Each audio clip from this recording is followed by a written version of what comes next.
Hi everyone, thank you so much for joining me for this presentation, and I am very happy that I see other people being interested in this also for me, very interesting subdiscipline. As you can see, I'm talking about human-animal studies today, and I just wanted you to know that before I start this presentation, I have been in academia for some time, and I know that there are terms, phrases, lingos that I might use that are not familiar to people who do not randomly study political science as well. So if anything comes up that is not content related but related to language issues, please raise your hand. I also don't mind if you do it within the presentation, just not anything that is content related. But if I say anything that you don't know what that is, please make yourself noticeable. That also goes for the online audience, of course. So this is my content that I want to share with you today. I first want to talk about animals in traditional academic and philosophical thought. That is very important to me, since that is where everything comes from. I also want to talk about very influential works. One is by Peter Singer, which I am very sure most of you know, and his work on animal liberation. The other one is by the post-structuralist French philosopher Jacques Derrida, and his text on the animal that therefore I am. Then I'm going to talk directly about human-animal studies, and I also want to give you some examples on what the different disciplines do and how they employ human-animal studies, because that is also very different and very dependent on the discipline. And then I want to conclude and talk about what human-animal studies can do to advance our activism and what we can draw from the human-animal studies for our own activism. To begin with the traditional academic and philosophical thought, it is very important to understand that philosophy and traditional academic thought is very based on the human experience. So whenever we see an animal in philosophy, we kind of see it secondhand, because the philosopher who talks about the animal talks about their own perception of the animal. It is also, well, anthropocentrism is basically the word for centered around the human being. So whenever we see an animal in a philosophical work, it is always because it is in some form related to a human experience. What they also emphasize on in traditional philosophy is the distinction, the difference between humans and animals, and also from that point on, because they are different, because they are less than us, then we can justify what we do to them. A very important example is logos, which is from Aristotle, which means the speech, and he says that animals are less than because they can't speak, which obviously, if you have the distinctions between humans and animals in some way, if you follow this logic, this is inherently ableist, so please be careful. Then I want to talk about three very influential philosophical schools. They came out in about the Enlightenment, and because we're so excited about the Enlightenment still in academia, they are still very influential, and I'm very sure that if you did some outreach at some point, you might have come across one of these thoughts, because they are still so incredibly prevalent. The one is Kantianism, which is founded by Immanuel Kant. He said that animals cannot be rational beings as human beings are rational beings, because they lack two things: speech and the ability to think complex thoughts. For example, to think more about the philosophy of life than to think about what food am I going to eat next. However, and that is where Kant and Descartes agree, you shouldn't hurt animals, because hurting animals is inherently hurting human beings. Kant said that if you have violent practices towards animals, then you will employ violent practices towards human beings as well, because being violent makes you violent, and then it doesn't matter anymore. Descartes, who is the founder of Cartesianism, and a very influential figure as well, said that animals are some form of mechanic thing. They are mechanism, they act as if they were conscious, but they are really actually not. However, it is still bad for us to hurt them, because they act as if they were conscious. So for us as human beings, it doesn't really matter, because we see them as conscious, even if they aren't. So hurting something that we think is has consciousness will eventually lead us to hurting someone who is actually conscious, which is a human being in Descartes' world. Then a very influential school, utilitarianism, that it has been brought up in different speeches in this conference as well. Utilitarianism sees moral dilemmas as a form of equations, which means that if I am deciding between two possible decisions, and one brings a specific amount of sadness or pain, but also a specific amount of happiness. And the other decision does that as well. And then we have to equate what brings the most amount of happiness, the biggest amount of happiness, and how can we minimize the pain? What decisions would minimize the pain? And both very influential utilitarianist thinkers, John Stuart Mill as well as Jeremy Bentham, also said that this should include animals. Because even if they are not intelligent, or even if they can't speak, they still feel pain. So they can be part of the equation, because speech is not part of the equation, but pain is. So we should include animals in this sense. And that is also what Peter Singer draws upon. He tries to extend the utilitarian thought that Bentham and Mill also talked about, to include animals and to also give a practical example of the world we live in today, or we lived in 75. He starts his argument by saying that humans and animals exist, and they exist differently, and the difference should be recognized. For example, animals can be equal, but they can't really get the right to vote because they're still animals. However, please be careful if you use that kind of argument, because that can be getting ableist very, very quickly. He said that we should avoid inflicting pain on animals, following Mill's and Bentham's argument, not because they are intelligent as us or like us in any way, but simply because they do feel pain. And following the utilitarian thought, we should minimize the pain. So he concludes that we should follow a vegetarian diet. Actually, the basic minimum that he proposed was to not eat meat and not to eat eggs that comes from industrialized farming. However, I am very convinced that if he would write it today, he would maybe suggest a vegan diet. However, there had been some criticism that should not be ignored. First, because of the inherent ableism that is in his work, but also if you have in a utilitarian logic, this is not always the good case for animals, because sometimes if it benefits human beings enough, then the pain that we inflict on animals can be justified, and that is obviously a moral dilemma that we do not want to follow. Another very influential thinker is Jacques Derrida. That is why I have two years. He had this talk at a conference in 1997, and he wrote it in 2006, The Animal That Therefore I Am. This does not include anything that was new for animal rights activists at the time, but because Jacques Derrida was so popular and so influential at the time, and is still today, that he wrote this book really did something to academia and really advantaged us and what became human animal studies in the last decades.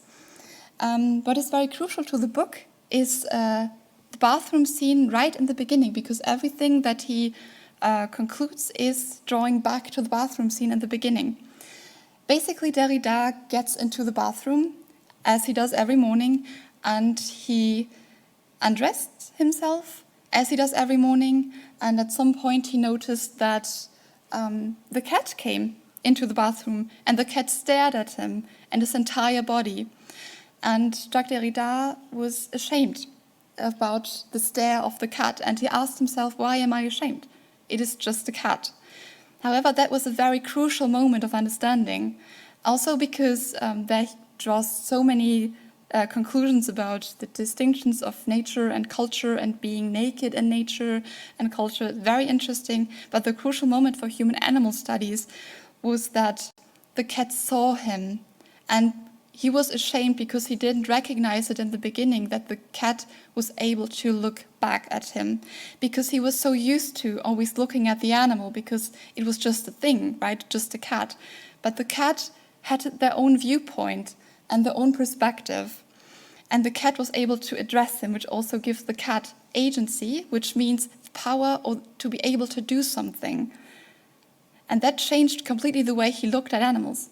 I also found a quote on page 11, which I said in the very beginning. And he said, "The animal can allow itself to be looked at, no doubt.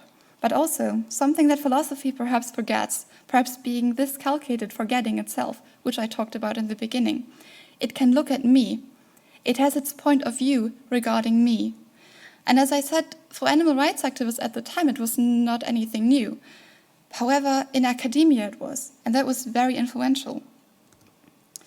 Now talking about human animal studies themselves. As I said, it is very interdisciplinary. I see it more as a research agenda than a discipline. I know some people see it more as a discipline or as a subdiscipline. However, in my own point of view, I think that being interdisciplinary is such a huge strength of human animal studies, and to just put it all in one discipline is not doing it any justice. So I see it as a research agenda that all disciplines can employ. It has emerged in the 1990s or at 1990, it's a little bit unclear. It has then gained popularity, especially in the last 5 to 10 years, I think, but it has not gained academic salience yet. What I mean by that is there are some universities who are very human animal studies friendly, who even have scholars of human animal studies, but it is not every university. It's also not the main part of universities. The goal of human animal studies is to look at animals and at human-animal relationships from multiple angles, so from multiple disciplines, to really get a holistic picture of what is actually going on. Even though I'm a social scientist and social science really pioneers in this, it's really great to also see some other disciplines doing human-animal studies to really get a whole picture of what actually the relationships between humans and animals look like. Obviously, we see animal existence as culture-related, which means that how we look at animals and how we understand animals and how we understand the relationships between humans and animals is dependent on from which culture you are, from which time you are, where you are in the world, maybe also depending on subcultures like ours. So it's not natural, it's not fixed, and I think that is a very important point. It is also very interesting to see the experimentalism in human-animal studies and how scholars try to take on a non-anthropocentric perspective. Some try to step away from the human experience and really try to integrate their own ideas of how an animal would think about it, how an animal would feel about it. Obviously, it's highly debated whether this is possible and to what extent this is possible. But there's a lot of experimentalism and a lot of discussions about it, which I think is very great to just reflect on anthropocentrism in the first place. Now I want to show you 3 different examples of disciplines that have employed human-animal studies and what they did differently. First of all, I want to talk about how it looks like in history. In history, which is very similar to what I just talked about in the general definitions, they also try to make history less anthropocentric. They focus on animals and try to integrate their perspective. So they take what is already there and really try to get the perspective of the animal in there. And it is very important for them to not have a human history and not have an animal history as 2 distinct things, but to make it one.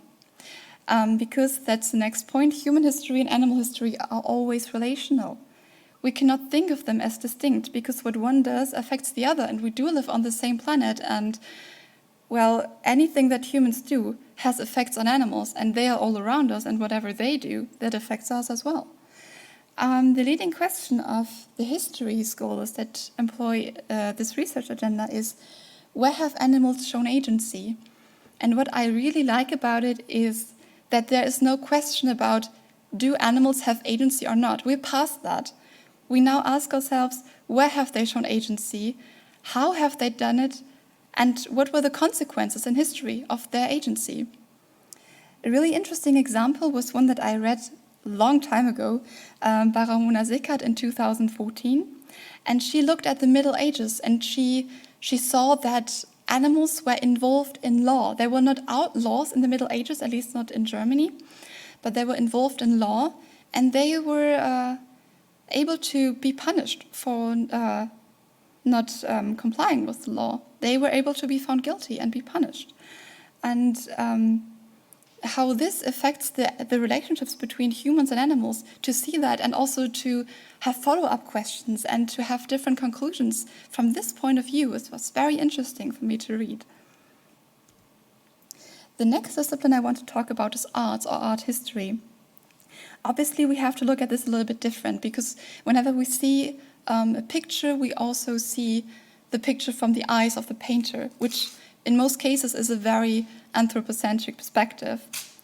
So how were animals portrayed in art? How was animal agency portrayed in art? And what can we say about the relationship from this human being that did the art piece to animals? But also there are other cases where animals do art themselves, which they can do, where they see art, or where they are part of art, or where they are part of the art performance with their body or with their doing, with their being. A very nice example of this is by Stephanie Milling in 2016. She examined ritual killing of animals in artwork, especially of Hermann Nitsch. Hermann Nitsch was an artist of the Vienna Actionism, which was a group of artists right after the Second World War. And they used animals to mediate to the public their experiences from the war, what the war has done to them, what people have done to them, or what they were forced to do to other people. And for that they used art, and specifically body parts of animals, or blood, or living beings, and then inflict harm on them. The last discipline I want to talk about is gender studies. This is very diverse, and I really love to see the diversity of studies that they've been doing. This is not backed up by literature, but by my own perception, because I feel like gender studies has a very twofold focus. If you disagree, please discuss with me, because this is just my personal perception of it. First, they talk about the codependency and interrelations of cultural categories. This can be women and animals. This can be anything else than animals. But they look at it and see how do they relate to each other? How do they reinforce each other? How does one oppression relate to the other oppression? And how do they act? The other one is intersectionality of different cultural categories. Now, of course, in human animal studies, one of the categories is always the animal. But it is very interesting to see the different intersections between different political categories or cultural categories and the animal, such as women and animals, or race categories in animals, ability categories in animals. I got two examples because I found two very nice ones. The first one is by Liza Camera, and I'm sure if this is not your first conference, I'm sure you know her as well. She talks about sister species in one of her books. And this is a very nice example to show how animals and women are categories that are so interrelated, and how they both have to deal with consequences of social justice questions. The other one is a very nice example by Rosemary Claire Collard. Maybe the name is French, but I don't speak French, so please excuse my English pronunciation. And she has a very linguistic perspective, and she talks about the cougar, the animal, the cougar. But the relationship between the animal and the symbol is a very interesting one, since the symbol of the cougar is mainly an elderly or older woman who is interested in younger men. And what this difference, what this relation reveals about gendered understandings of nature, culture, predator, prey, men and women is very interesting. And this is what human animal studies does as well. So to conclude my presentation, I want to talk about how these studies can advance our activism, what we can take away from this. First, and it is not on the slide, but I believe in the intrinsic value of knowledge, and I think this is very interesting in and of itself. But also I believe that in order to be able to change something, especially society, then we have to get to know something in all of its aspects. And I'm very sure most of you have read something by someone who does human-animal studies, or by someone who does something similarly. And I'm very sure you have learned something greatly and taken away something from it. And I really believe that there is so much more to learn and so much more to take away from it. I also like how human-animal scholars look at anthropocentrism and how they reflect on it. And I think we can take away great tools from them to reflect on our own anthropocentrism just as well. Especially when I read the history parts, I really thought about, well, I have been a vegan activist for so long, but this was like something completely new for me. And I really learned a lot just by reading these studies. I also believe that human-animal studies gives us hints about what we could focus on in our activism and how we could approach it.